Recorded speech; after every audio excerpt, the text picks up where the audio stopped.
این بهار متفاوت‌ترین فصل تمام زندگی من در طول 34 سال گذشته است. این رژیم سفاک پس از دهه‌ها جنایت در 48مین سال استبداد جان بیش از 40,000 انسان آزادیخواه رو گرفت و حتی به یک ژرمن شپرد هم رحم نکرد و داغی به وسعت یک دنیا بر دل همه ما گذاشت.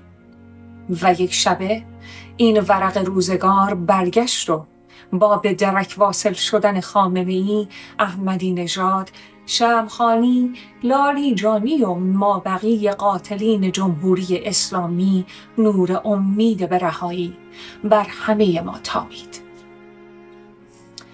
در این بهار آزادی جای اکبر محمدی، ندا آقا سلطان، فرزاد کمانگر، ژینا امینی، نیکا شاکرمی، سپهر شکری و دیگر جاویدنامان میهنمان خالی. نوروز باستانی رو به یاد جانفشانی های مردم غیورمان گرامی داشت و برای ایران بانو آرزوی شکوفایی و سرفرازی میکنم. پاینده باد سرزمین مادری.